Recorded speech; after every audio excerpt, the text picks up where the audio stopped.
खबरों का। भारत जोड़ो यात्री हो रहे हैं फिट। राहुल गांधी के साथ लगातार चल रहे नेता कार्यकर्ता। 120 यात्री कन्याकुमारी से चल रहे राहुल गांधी के साथ। 80% यात्रियों का वजन घट चुका है 5 से 13 किलो तक। शुरू में हुई दिक्कत, लेकिन अब सब नॉर्मल है। रोज 25 किलोमीटर तक चल रहे भारत जोड़ो यात्री। राजस्थान में राहुल गांधी की सुरक्षा में चलेंगे 300 जवान। फिट जवानों का चयन कर दौड़ाया जा रहा है। तो देखिए, भारत जोड़ो यात्रा के लिए खुद को फिट किया जा रहा है और कई किलो वजन भी घटाया जा रहा है, जिससे यात्री पूरी तरीके से खुद को फिट रख पाए। इसके लिए एक्सरसाइज भी की जा रही है, डाइटिंग भी की जा रही है। राहुल गांधी के साथ लगातार नेता कार्यकर्ता चल रहे हैं। 120 यात्री कन्याकुमारी से चल रहे हैं राहुल गांधी के साथ और 80% यात्रियों का वजन घट चुका है 5 से 13 किलो तक। अब शुरू में उनको थोड़ी दिक्कत तो हुई, परेशानी तो हुई, लेकिन अब सब कुछ नॉर्मल है। रोज 25 किलोमीटर तक चल रहे हैं भारत जोड़ो यात्री। राजस्थान में राहुल गांधी की सुरक्षा में चलेंगे 300 जवान। फिट जवानों का चयन कर दौड़ाया जा रहा है। और मुख्यमंत्री अशोक गहलोत का संवेदनशील निर्णय। मुख्यमंत्री गहलोत ने फाइल पर मंजूरी दी है। पाली तहसील अभावग्रस्त घोषित किया गया है। 92 में से 91 गांवों में 50% से अधिक फसल खराबा। 92 गांव की गिरदावरी की गई थी। आपको बताएं कि 91 गांवों में 50% से अधिक फसल खराबा बताया गया है। रिपोर्ट के आधार पर मुख्यमंत्री गहलोत ने फैसला लिया है। जिले की पाली तहसील को मध्यम श्रेणी का सूखाग्रस्त घोषित किया गया है।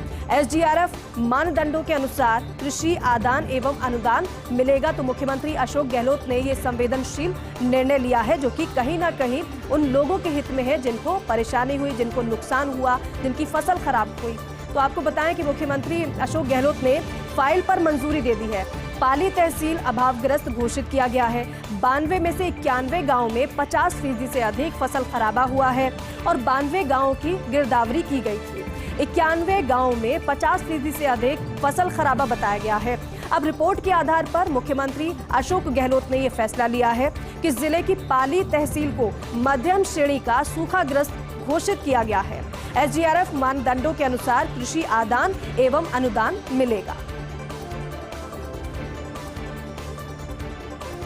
मुख्यमंत्री अशोक गहलोत आज जाएंगे कोटा। दोपहर 1 बजे अहमदाबाद से विशेष विमान से वो पहुंचेंगे कोटा और 1:15 बजे हेलीकॉप्टर से झालावाड़ के रायपुर के लिए वो रवाना होंगे।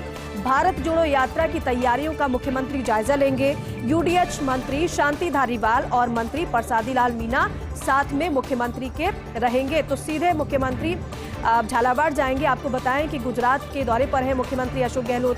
अब वहां से सीधे वो कोटा जाएंगे और कोटा में जो राहुल गांधी की, क्योंकि भारत जोड़ो यात्रा राजस्थान में प्रवेश करने वाली है कुछ ही दिनों में, उसको लेकर व्यवस्था कैसी है, तैयारी कैसी चल रही है, उसको जांचेंगे भी, परखेंगे भी, उसका जायजा भी लेंगे। आपको बताएं कि दोपहर 1 बजे अहमदाबाद से विशेष विमान से वो पहुंचेंगे कोटा और 1:15 बजे हेलीकॉप्टर से झालावाड़ के रायपुर के लिए वो रवाना होंगे। भारत जोड़ो यात्रा की तैयारियों का मुख्यमंत्री जायजा लेंगे। यूडीएच मंत्री शांति धारीवाल और मंत्री प्रसादी लाल मीणा साथ में मुख्यमंत्री के रहेंगे। विधानसभा अध्यक्षों का सम्मेलन, राजस्थान को मिल सकती है सम्मेलन की मेजबानी और अगले साल होने वाला है विधानसभा अध्यक्ष सम्मेलन। राजस्थान विधानसभा ने तैयारी शुरू की है। विधानसभा की ओर से मेजबानी के लिए लोकसभा को पत्र भेजा जा चुका है। संभवतः 1-2 दिन में आधिकारिक रूप से मिल सकता है पत्र। जनवरी के पहले या फिर दूसरे सप्ताह में हो सकता है सम्मेलन और इसकी मेजबानी राजस्थान कर सकता है, ये भी जानकारी है। और आपको बताएं कि विधानसभा अध्यक्षों का सम्मेलन होने वाला है और इसमें राजस्थान को मेजबानी सम्मेलन की मिल सकती है। अगले साल होने वाला है विधानसभा अध्यक्ष का सम्मेलन। राजस्थान विधानसभा ने इसके लिए अब तैयारी भी शुरू कर दी है। अब विधानसभा की ओर से मेजबानी के लिए लोकसभा को पत्र भेजा जा चुका है। संभवतः 1-2 दिन में आधिकारिक रूप से पत्र मिल सकता है। जनवरी के पहले या फिर दूसरे सप्ताह में हो सकता है सम्मेलन, ऐसी जानकारी है। देखिए, बड़ा सवाल यह है कि क्या बीजेपी के प्रति ममता का बदल रहा है मन? बीजेपी और तृणमूल की घटती दूरियों के मायने क्या है? हाल ही में हुए कुछ घटनाक्रम ऐसे ही संकेत दे रहे हैं। बीजेपी और तृणमूल के उभरते मेल जोल की काफी चर्चा हो रही है। अब पहले शिक्षक भर्ती घोटाले में टीएमसी के वरिष्ठ नेता का नहीं आया नाम, अब नए राज्यपाल आनंद बोस के प्रति ममता दिखा रही सद्भाव। 5 दिसंबर को दिल्ली में पीएम मोदी से मुलाकात वो करेंगी।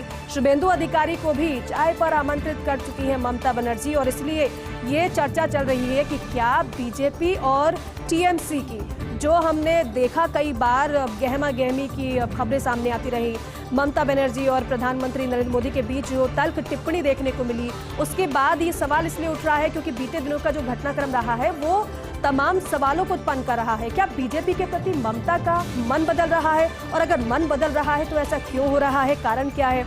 बीजेपी और तृणमूल की घटती दूरियों के मायने क्या है, ये सब जानने की कोशिश कर रहे हैं और जानना भी चाहते हैं। हाल ही में हुए कुछ घटनाक्रम ऐसे ही संकेत दे रहे हैं।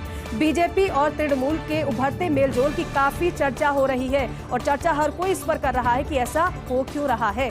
पहले शिक्षक भर्ती घोटाले में टीएमसी के वरिष्ठ नेता का नाम नहीं आया, और फिर नए राज्यपाल आनंद बोस के प्रति ममता सद्भाव दिखा रही हैं। 5 दिसंबर को दिल्ली में पीएम मोदी से वो मुलाकात करेंगी। शुभेंदु अधिकारी को भी चाय पर आमंत्रित ममता कर चुकी हैं, और इसलिए ये तमाम सवाल उठाए जा रहे हैं। गैंगस्टर गोल्डी बराड़ को हिरासत में लिया गया है। कैलिफोर्निया में हिरासत में लिया गया है, और खुफिया एजेंसियों के सूत्रों के हवाले से ये खबर है। गोल्डी बराड़ के खिलाफ जारी हुआ था red corner notice. Goldy Brar पर यूएपीए के तहत भी केस दर्ज है। गोल्डी से 2 बार पूछताछ हो चुकी है। गोल्डी पर मूसेवाला की हत्या का आरोप है, और मूसेवाला के पिता ने इसे बड़ी उपलब्धि भी कहा है कि उसके बेटे के हत्यारे को डिटेन कर लिया गया है, पकड़ा गया है। आपको बताएं कि हिरासत में ले लिया गया है गोल्डी बराड़। कैलिफोर्निया में हिरासत में लिया गया है गोल्डी बराड़ को। अब खुफिया एजेंसियों के सूत्र ये बता रहे हैं कि गोल्डी बराड़ के खिलाफ अब रेड कॉर्नर नोटिस जारी हुआ था। गोल्डी बराड़ पर यूएपीए के तहत भी केस दर्ज है। गोल्डी से 2 बार पूछताछ हो चुकी है। गोल्डी पर मूसेवाला की हत्या का आरोप है। और देखिए, वर्ल्ड बैंक की रिपोर्ट ने सभी को चौंकाया है। भारत में तापमान की वृद्धि को लेकर रिपोर्ट 2030 तक 16 करोड़ भारतीय हीट वेव के दुष्परिणाम का होंगे शिकार, और इसलिए वर्ल्ड बैंक की रिपोर्ट ने सभी को चौंका दिया है। इनमें 1/4 भारतीय हीट वेव के कारण खो देंगे अपना रोजगार, ये भी रिपोर्ट में बताया गया है। हीट वेव के कारण रेफ्रिजरेटर, एयर कंडीशंस व एयर कूलर्स की बढ़ेगी मांग। कूलिंग इंडस्ट्री में 129 लाख करोड़ रुपए की होगी आवश्यकता। कूलिंग इंडस्ट्री से रोजगार के 37 लाख नए अवसर भी खुलेंगे, ये भी रिपोर्ट में कहा गया है। हालांकि जो रिपोर्ट सामने आई है वर्ल्ड बैंक की, वो काफी चौंकाने वाली है। वो इसलिए चौंकाने वाली है क्योंकि इसमें तमाम तरीकों की बातों का जिक्र किया गया है, इस तरह से कि भारत में तापमान की वृद्धि को लेकर ये रिपोर्ट है। 2030 तक 16 करोड़ भारतीय हीटवेव के दुष्परिणाम का शिकार होंगे, ये रिपोर्ट में बाकायदा बताया गया है। इनमें 1/4 भारतीय हीटवेव के कारण अपना रोजगार खो देंगे। ये बड़ी चिंताजनक बात हो जाती है अगर ऐसा होता है तो। हीटवेव के कारण रेफ्रिजरेटर, एयर कंडीशंस व एयर कूलर्स की मांग बढ़ जाएगी। कूलिंग इंडस्ट्री में 129 लाख करोड़ रुपए की आवश्यकता होगी, और कूलिंग इंडस्ट्री से रोजगार के 37 लाख नए अवसर भी खुलेंगे, ऐसा भी इस रिपोर्ट में बताया गया है। और देखिए, इस बार की पतंगबाजी महंगी। कागज की पतंग 5 और डोरा मांझा 35% तक महंगे हैं। प्रदेश में दिसंबर और जनवरी में की जाती है पतंगबाजी, और जयपुर में किशनपोल, चांदपोल बाजार, हांडीपुरा में पतंग का बड़ा मार्केट है। शहर में सालाना 10 से 15 करोड़ का होता है पतंग का कारोबार। कोरोना के बाद कागज के दामों में वृद्धि हुई है। दूसरी ओर कपास निर्यात के कारण धागे के दामों में उछाल आया है, लेकिन इसलिए ये कहा जा रहा है कि इस बार की पतंगबाजी थोड़ी महंगी जरूर हो सकती है। आपको बताएं कि प्रदेश में दिसंबर और जनवरी में पतंगबाजी की जाती है, और लेकिन इस बार ये भी जानकारी है कि कागज की पतंग जो है वो 5 रुपए, और डोरा और मांझा जो है वो 35% तक महंगे हो जाएंगे। तो इस बार अगर आप पतंगबाजी करने वाले हैं तो ये खबर आपके लिए बहुत ज़्यादा ज़रूरी है, क्योंकि अगर पतंगबाजी आप करेंगे तो आप दाम भी जान लीजिए, क्योंकि वृद्धि दामों में हो रही है। जयपुर में किशनपोल, चांदपोल बाजार, हांडीपुरा में पतंग का बड़ा मार्केट है। शहर में सालाना 10 से 15 करोड़ का पतंग का कारोबार होता है। कोरोना के बाद कागज के दामों में वृद्धि हुई है, इस वजह से, क्योंकि दामों में वृद्धि की बात कही जा रही है क्योंकि कागज ही महंगा हुआ है। दूसरी ओर कपास निर्यात के कारण धागे के दाम में उछाल आया। और कतर फीफा वर्ल्ड कप 2022 की अब बात करते हैं। फीफा वर्ल्ड कप में उलटफेर का दौर लगातार जारी है। टूर्नामेंट में एक बार फिर जापान का अद्भुत प्रदर्शन देखने को मिला है। स्पेन जैसी तगड़ी टीम को 2-1 से धूल चटाई है। पहले भी जर्मनी को 2-1 के अंतर से हरा चुका है जापान। स्पेन ने 11वें मिनट पर गोल दागकर बढ़त बनाई थी, लेकिन आक्रामक जापान ने 48वें और 51वें मिनट पर गोल दागा। ग्रुप में जर्मनी स्पेन को पीछे छोड़ जापान टॉप पर है। 4 बार की चैंपियन टीम जर्मनी विश्व कप से बाहर हुई है। बेहतर गोल अंतराल से अगले दौर में पहुंचा है स्पेन। तो इस बार का जो फीफा वर्ल्ड कप है वो बेहद दिलचस्प होता हुआ नजर आ रहा है। जिसकी कल्पना नहीं की थी वो इस बार हो रहा है। दरअसल आपको बताएं कि फीफा वर्ल्ड कप में उलटफेर का दौर लगातार जारी है। वो ऐसे क्योंकि टूर्नामेंट में एक बार फिर जापान का अद्भुत प्रदर्शन देखने को मिला है। स्पेन जैसी तगड़ी टीम जिसे कहा जाता है उसको 2-1 से धूल चटाई है। पहले भी जर्मनी को 2-1 के अंतर से हरा चुका है जापान, और जापान का प्रदर्शन निरंतर सुधर रहा है। सुधरने की बात से ज्यादा अगर ये कहा जाए कि बेहतर हो रहा है, उम्दा प्रदर्शन कर रहा है, तो अतिशयोक्ति नहीं होगा।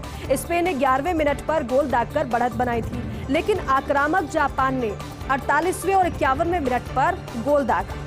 ग्रुप में जर्मनी स्पेन को पीछे छोड़ जापान टॉप पर आ गया है। अब 4 बार की चैंपियन टीम जर्मनी विश्व कप से बाहर हुई है।